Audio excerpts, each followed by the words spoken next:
12 বছরের ছেলে ট্রেনের মধ্যে চড়ে, টিকিট না দিয়ে নামে যায়, ঘরে এসে বলে আজকে ট্রেনের টিকিট না দিয়ে চড়ে চলে আসছি। সবাই বলে যে কি চালাক ছেলে, টিটি থেকে বেঁচে গেছে। কেউ চোর বলে লোকে।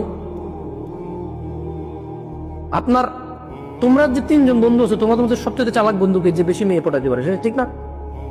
ও হচ্ছে চালাক, ও হচ্ছে চালাক বেশি, কারণ ও বেশি জানা করতে পারে। কি আমি কি ভুল বলছি?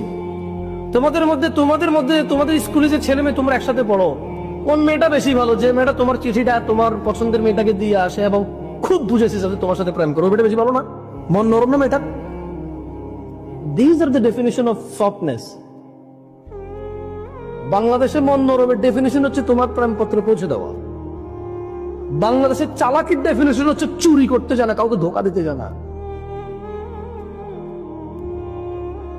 এখন এখানে আপনি আলাদা ওয়াজ কিভাবে করবেন আমি জানি না। এখন প্রশ্ন, একটা প্রশ্ন কমন থাকতে পারে যে ভাই, এই যে সমাজের নেশা, জেনা, মিথ্যা, অবৈধ উপার্জন,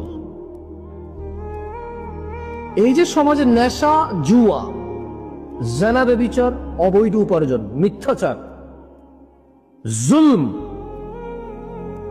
এগুলো থেকে বাঁচার উপায় কি? সবাই জানি খারাপ। ওই যে মেয়েটা জামা পরে ঘোরে, বোরখা না পরে মুখ দেখায় হাঁটে, ও জানে এটা ইসলাম সমর্থন করে না, কারণ মুসলমান। ওর কাছে জাস্ট মনে হয় যে ও শালীন আছে, ওর কাছে মনে হয় যে ও হাতা কাটা ব্লাউজ পরে নাই। মানে কেমন আমি বলি, বেপরদা মহিলার আর এদেশের নেশা করার অবস্থা সমান। এদেশের নেশাখোর যতটা মাতাল, একটা বেপরদা মহিলা ঠিক ততটাই মাতাল এদেশে। কিভাবে বলবো?